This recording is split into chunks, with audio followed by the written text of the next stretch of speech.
అయితే మధ్యరాత్రి వేళ పౌలును శీలయు దేవునికి ప్రార్థించుచు కీర్తనలు పాడుచు నుండిరి. ఖైదీలు వినుచుండిరి. అప్పుడు అకస్మాత్తుగా మహాభూకంపము కలిగెను. చెరసాల పునాదులు అదరెను. వెంటనే తలుపులన్నీ తెరచుకొనెను. అందరి బంధకములు ఊడెను. అంతలో చెరసాల నాయకుడు మేలుకొని చెరసాల తలుపులన్నీ తెరచుండుట చూచి ఖైదీలు పారిపోయిరనుకొని కత్తి చూసి తన్ను తాను చంపుకొనబోయెను.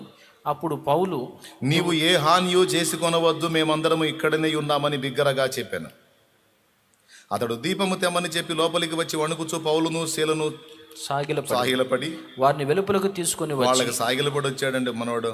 వెలుపలికి తీసుకొచ్చి అయ్యలారా రక్షణ పొందుటకు నేనేమి చేయవలెను?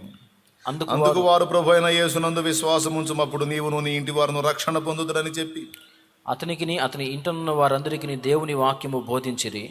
రాత్రి ఆ గడియలోని అతడు వారిని తీసుకొని వచ్చి వారి గాయములను కడిగను. వెంటనే అతడును అతని ఇంటి వారందరూ బాప్తిస్మము పొందిరి.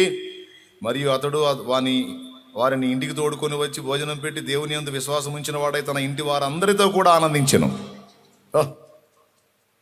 జైల్లో ఖైదీలకు బంధకాలు ఉండి మనోడికైతే అసలు పాపశాప బంధకాలు ఊడిపోయి కుటుంబమే రక్షించబడింది.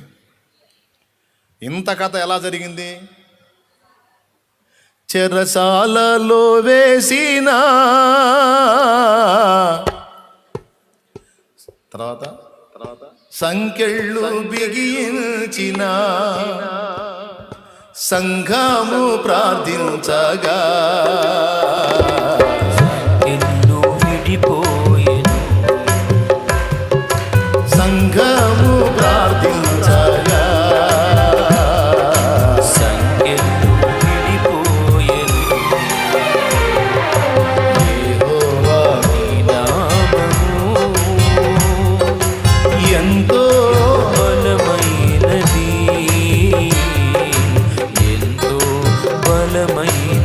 దేవునికి కొంతమంది పాడటానికి సిగ్గుపడతారు అంటుంటారు. పాడటానికే దేవుని పాట సిగ్గుపడేది ఏంది? ఆనందంగా పాడాలి, సంతోషంగా పాడాలి, మెలికలు తిరగకూడదు. కొంచెం పాడు సిస్టర్ పాడు. నేనా? నాకు రాదులే. బ్రదర్ పాడు, నాకు పాడన్నప్పుడు పాడేయటం అంతే. స్తోత్రం, హల్లెలూయా. కొంతమందికి ఇంకొక జబ్బు ఉంటుంది, జనాల్లో అయితేనే పాడతారు, పర్సనల్గా పాడరు. మళ్ళీ పాట లేదని కొంతమందికి ఫీలింగ్. ఏడ పాడవసరలా, ఇంటికాడ పాడు, నలుగురు కూర్చున్నప్పుడు పాడు, ఛాన్స్ వస్తే ఇక్కడ కూడా పాడు, రాకపోతే మళ్ళీ నా మీద కంప్లైంట్లు రాయవా. దేవునికి స్తోత్రం. మొత్తం మీద పాడు. చెరసాలలో వేసిన సంకెళ్ళు బిగించిన చెరసాలలో వేసిన సంకెళ్ళు బిగించిన స్తుతి పాటలే పాడుమా, ప్రభు యేసునే వేడుమా. స్తుతి పాటలే పాడుమా, ప్రభు యేసునే వేడుమా. ప్రభు యేసునే వేడుమా. హల్లెలూయా పాట, యేసయ్య పాట పాడాలి ప్రతి చోట, పాడాలి ప్రతి నోట. హల్లెలూయా పాడాలి ప్రతి చోట, పాడాలి ప్రతి నోట. హల్లెలూయా. సిగ్గులు, బిడియాలు, బిగసోపోవటాలన్నీ వదిలేయాలి. నేను అంతా, నేను ఇంత, నేను అఫీషియల్, నేను ఆఫీసర్ని, నేను అది, ఇవన్నీ తీసి పక్కన పెట్టాలి. దేవుడి దగ్గరికి వచ్చినప్పుడు రాజైనా సరే దాసుడిలా ప్రవర్తించాలి. మైమరచి చప్పట్లు కొడుతూ పాడుతూ కీర్తిస్తూ ఆయనలో ఆనందించడం నేర్చుకోవాలి. అప్పుడు అభిషేకం వచ్చింది మీదికి, అప్పుడు పరిశుద్ధాత్మ బలం వస్తుంది, అప్పుడు ఆత్మను పొందుకుంటాం, అప్పుడు శక్తి పొందుకుంటాం. అది రహస్యం.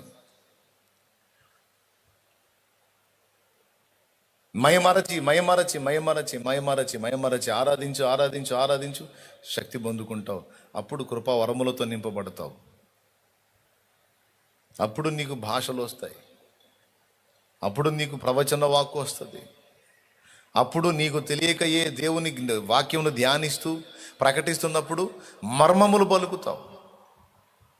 మరుగై ఉన్న రహస్యములు నీ నోట దేవుడు ప్రజలకు అందిస్తాడు. దైవజనమా, అది రహస్యం.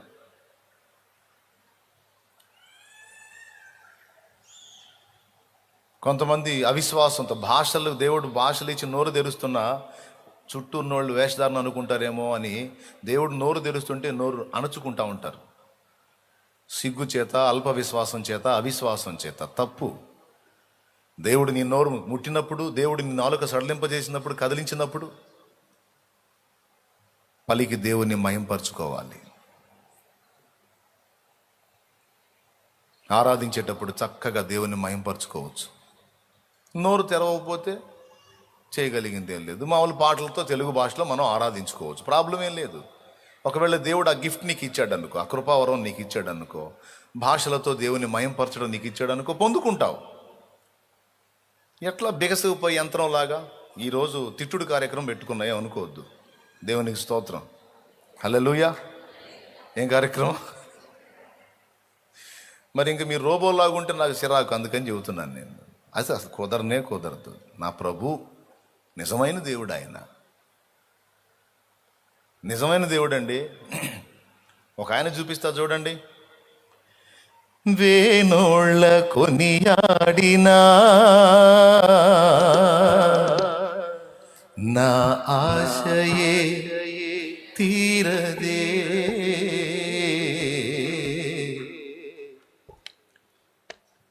దేవుని మందసం వస్తుంది. ఒబేదేదో మీ ఇంటి నుండి మందసం తెస్తున్నాడు. రాజు, అతని పరివారం ఆ మందసం ముందు రాజు అన్న సెక్షన్ పక్కన పెట్టేసి దాసుళ్లాగా దేవుని మయంపరుస్తూ, ఇది నా జీవితం. చూడండి. వేనోళ్ళ కొనియాడినా నా ఆశయే తీరదే, నిన్నెంత ఘనపరచినా నా హృదయమే నిండదే. వేనోళ్ళ కొనియాడినా నా దేవుడు సజీవుడు, నా దేవుడు నిజంగా ఉన్నవాడు, నా స్తుతిని వింటున్నవాడు, నా స్తుతి ఆరాధనను వింటున్నవాడు, నా స్థితిని చూస్తున్నవాడు, నా ప్రభు, రాజుల రాజు, నిజంగా సర్వలోకానికి చక్రవర్తి నిజమిది. నిర్మించిన నిర్మాణకుడు నా దేవుడు నిజమిది. నేనంటూ ఆరాధన చేస్తే ఆరాధనకి యోగ్యుడు నా ప్రభు ఒక్కడే. నా స్థితి మార్చినది స్తోత్ర వేనోళ్ళ కొనియాడినా నా ఆశయే తీరదే, నిన్నెంత ఘనపరచినా నా హృదయమే నిండదే.